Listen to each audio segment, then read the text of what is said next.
दोस्तों, आज कौन ऐसा है जिसके पास में तनाव नहीं है। कोई भी व्यक्ति ऐसा हो सकता है जिसके पास में कोई चीज ना हो, लेकिन शायद ही आज के समय में कोई व्यक्ति ऐसा हो जिसके पास में तनाव ना हो।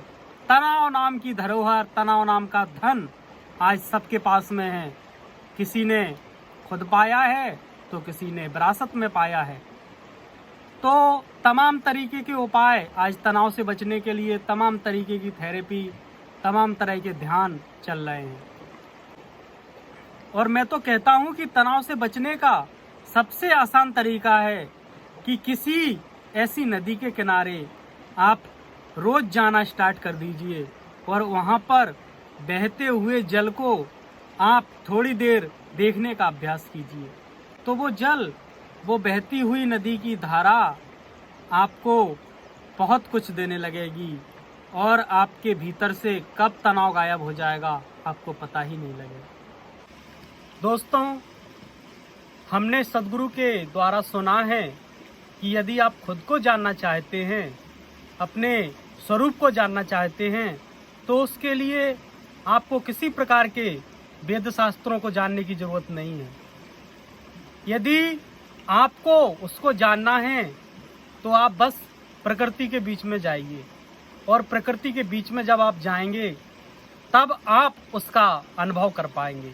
इसलिए दोस्तों, हम कल भी गए थे और आज भी सुबह से जंगल की यात्रा पर निकले हैं, और हमारे ध्यान सेंटर के पास में ही ये बहुत ही सुंदर जगह है, वन है, नदी का किनारा है जहाँ पर हम हैं।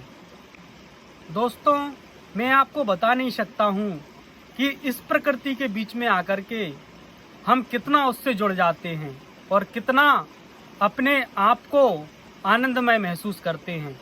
हमें इस दुनिया से, इस संसार से कुछ परे भी है, ये जानने का, उसको अनुभव करने का सहज ही मौका मिल जाता है। इसलिए हम आज इस सिंध नदी के किनारे पर बैठे हुए हैं और हम यहीं भोजन करने वाले हैं और यहीं हम आज ध्यान करने वाले हैं, और अपना दिन भर का जो वक्त है वो यहीं इन पेड़ पौधों के बीच में, इन नदियों के बीच में, इन शिलाओं के बीच में गुजारने वाले हैं।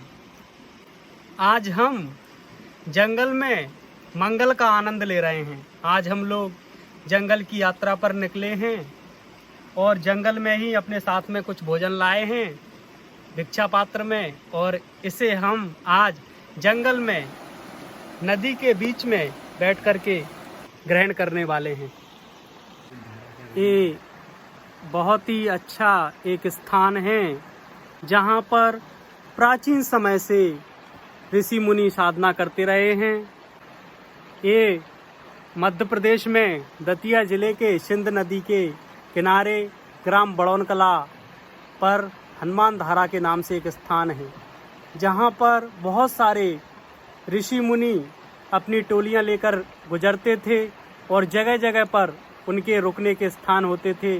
वही एक जगह है जो हनुमान धारा के नाम से जानी जाती है।